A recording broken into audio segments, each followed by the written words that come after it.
پتہ ہے صحیح معنوں میں لکی کون ہوتا ہے؟ وہ جس کی اچھائی اور اخلاق لوگوں کو اسے یاد رکھنے پر مجبور کر دے۔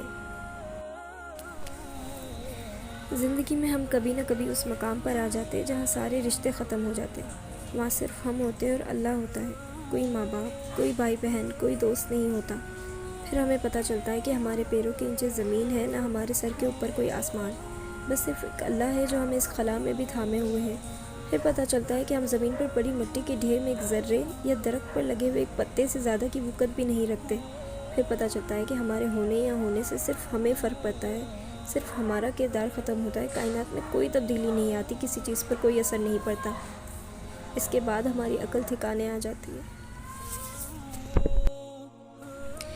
اسے مذہبی علماء سے کوئی دلچسپی نہیں تھی۔ ہر عالم اپنے فرقے کی تعریف میں زمین اور آسمان کے کلابے ملانے میں ماہر تھا۔ ہر عالم کو اپنے علم پر غرور تھا۔ ہر عالم کا لب لباب یہی ہوتا تھا کہ میں اچھا ہوں اور باقی سب برے ہیں، میں کامل ہوں، باقی سب نامکمل ہے۔ ہر عالم کو دیکھ کر لگتا تھا کہ اس نے علم کتابوں سے نہیں، براہ راست وحی کے ذریعے حاصل کیا ہے، جس میں غلطی کا کوئی امکان ہے ہی نہیں۔ اس نے آج تک ایسا عالم نہیں دیکھا تھا جو اپنے اوپر تنقید سنے اور برداشت بھی کرے۔ سالار خود اہل سنت مسلک سے تعلق رکھتا تھا، مگر جو آخری چیز وہ کسی سے ڈسکس کرنا چاہتا تھا وہ مسلک اور فرقہ تھا، اور ان مذہبی علماء کے پاس ڈسکس کرنے کے لیے سب سے پہلی چیز مسلک اور فرقہ ہی تھا۔ ان علماء کے پاس جاتے جاتے وہ رفتہ رفتہ ان سے برگشتہ ہو گیا تھا۔ ان کی پوٹلی میں صرف علم بھرا ہوا تھا اور عمل نہیں۔ وہ غیبت ایک گناہ پر لمبا چوڑا لیکچر دیتے، قرآنی آیات اور احادیث کے حوالے دیتے، اور اگلی ہی سانس میں وہ اپنے کسی ہم عصر عالم کا نام لے کر اس کا مذاق اڑاتے، اس کی علمی جہالت کو ثابت کرنے کی کوشش کرتے۔ کم از کم مرتے ہوئے ہم لوگوں کو یہ احساس تو نہیں ہوگا کہ ہم لوگوں نے تماشائیوں جیسی زندگی گزاری۔ دوسرے بہت سے لوگوں کی طرح ہم بھی صرف تنقید کرتے رہے، خرابیوں پر انگلیاں اٹھاتے رہے، اسلام کو صرف مسجد کی حدود تک ہی محدود کر کے بیٹھے رہے۔ اپنے اور دوسروں کی زندگیوں میں ہم نے کوئی تبدیلی لانے کی کوشش نہیں کی۔ وہ حیرانی سے فرقان کا چہرہ دیکھتا رہا۔ امام ہاشم جلال انصر سعد کے بعد وہ ایک اور مسلمان کو دیکھ رہا تھا، ایک پریکٹیکل مسلمان۔ مسلمانوں کے ایک قسم سے وہ آگاہ ہو رہا تھا، وہ مسلمان جو دین اور دنیا کو ساتھ لے کر چلنا جانتے تھے، وہ جو دونوں انتہاؤں کے بیچ کے راستے کو پہچانتے تھے اور ان پر چلنے کا طریقہ جانتے تھے۔ اسے اللہ سے خوف آ رہا تھا، بے پناہ خوف۔ وہ کس قدر طاقتور تھا، کیا نہیں کر سکتا تھا۔ وہ کس قدر مہربان تھا، کیا نہیں کرتا تھا۔ انسان کو انسان رکھنا اسے آتا تھا، کبھی غضب سے، کبھی احسان سے۔ وہ اسے اس کے دائرے میں ہی رکھتا تھا۔ تم پورک نہیں کھاتے، صرف یہ ایک حرام کام ہے جو تم نہیں کرتے، باقی سب تمہارے لیے جائز ہے۔ جھوٹ بولنا، شراب پینا، زنا کرنا، کلب میں جانا، غیبت کرنا، دوسروں کا مذاق اڑانا، حالانکہ ویسے تم بڑے نیک ہو، تم نے داڑھی رکھی ہوئی ہے، تم ہمارا دماغ کھا جاتے ہو اسلام کی باتیں کر کر کے، زبردستی نماز پڑھانے پر تلے رہتے ہو، ہر بات میں مذہب کا حوالہ دیتے ہو، یہ آیت، یہ حدیث، وہ آیت، وہ حدیث، اس کے علاوہ تمہاری زبان پر کچھ ہوتا ہی نہیں ہے، اور جب میں تمہارا عمل دیکھتا ہوں تو میں ذرہ برابر بھی تم سے متاثر نہیں ہوتا۔ کتنا مشکل ہوتا ہے اسلام کے بارے میں تمہارا لیکچر سننا، میں تمہیں بتا نہیں سکتا، مجھ میں اور تم میں زیادہ فرق تو نہیں ہے۔ تم داڑھی رکھ کے اور اسلام کر کے وہ سارے کام کرتے ہو جو میں داڑھی اور اسلام کی بات کیے بغیر کرتا ہوں۔ عبادت نے کیا انقلاب برپا کیا ہے تمہاری زندگی میں، سوائے اس کے کہ تمہیں خوش فہمی ہو گئی ہے کہ تم تو سیدھے جنت میں جاؤ گے اور ہم سارے دوزخ میں۔ تمہارے قول اور فعل میں اگر یہ تضاد نہ ہوتا تو میں کبھی تم سے یہ سب باتیں نہ کہتا، مگر میں ریکویسٹ کرتا ہوں کہ تم دوسروں کو مذہب کی طرف راغب کرنے کی کوشش نہ کیا کرو، کیونکہ میں سمجھتا ہوں کہ تم خود بھی مذہب کے صحیح مفہوم سے واقف نہیں ہو۔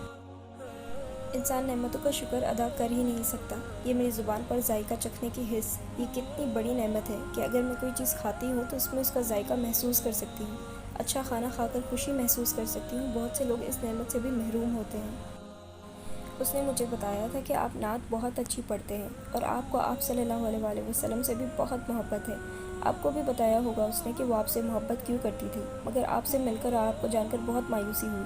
آپ نعت بہت اچھی پڑھتے ہوں گے، مگر جہاں تک آپ صلی اللہ علیہ وآلہ وسلم سے محبت کا تعلق ہے، میں نہیں سمجھتا وہ آپ کو ہے۔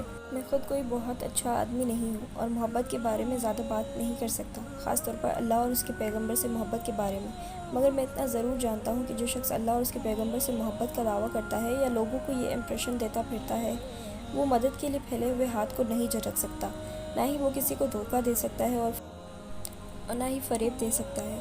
اور میں تو آپ سے ریکویسٹ کر رہا ہوں اس کی مدد کے لیے۔ ہو سکتا ہے اس نے بھی 1.5 سال پہلے کی ہو، پھر بھی اگر آپ انکار پر مصر ہیں تو میں یا کوئی اور تو آپ کو مجبور نہیں کر سکتا، مگر آپ سے مل کر اور آپ سے بات کر کے مجھے بہت مایوسی ہوئی۔ لاکھوں لوگوں کے اس ہجوم میں 2 سفید چادریں اوڑھے کون جانتا تھا کہ سالار کون تھا؟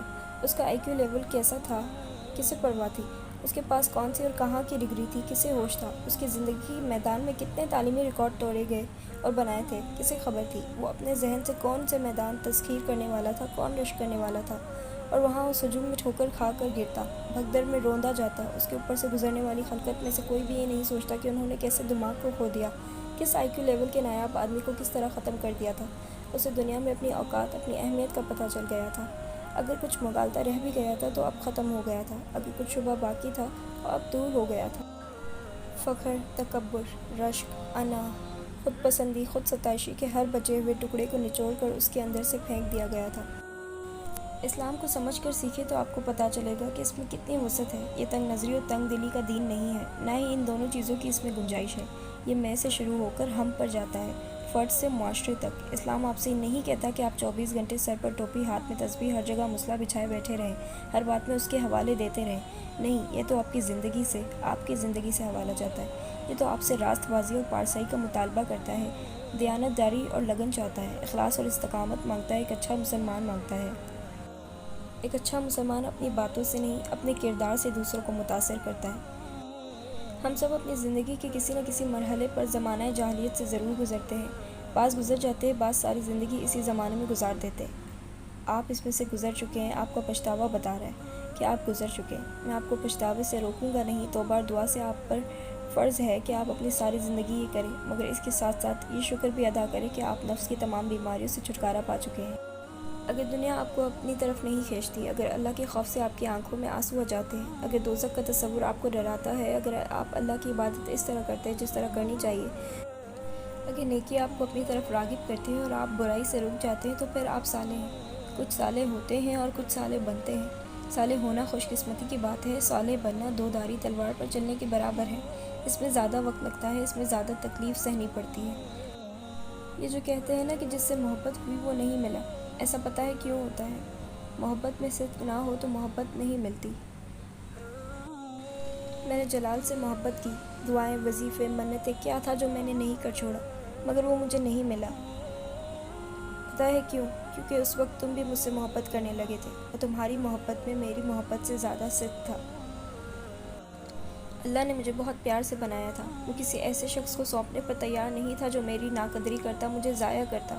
جلال، وہ میرے ساتھ یہی سب کچھ کرتا، وہ میری قدر کبھی نہ کرتا۔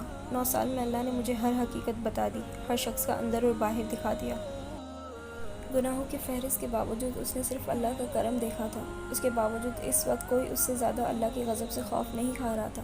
وہ شخص جس کا آئی کیو لیول 150 تھا اور جو فوٹوگرافک میموری رکھتا تھا، 9 سال میں جان گیا تھا کہ ان دونوں چیزوں کے ساتھ بھی زندگی کے بہت سارے مقامات پر کسی اندھے کی طرح ٹھوکر کھا کر گر سکتا تھا۔ وہ بھی گرا تھا بہت بار، بہت مقامات پر۔ تب اس کا آئی کیو لیول اس کے کام آیا، نہ اس کی فوٹوگرافک میموری۔ ساتھ چلتی ہوئی لڑکی وہ دونوں چیزیں نہیں رکھتی تھی۔ اس کی مٹھی میں ہدایت کا ایک جگنو تھا، وہ اس جگنو سے امڑتی روشنی کے سہارے زندگی کے ہر گپ اندھیرے سے ٹھوکر کھائے بغیر گزر رہی تھی۔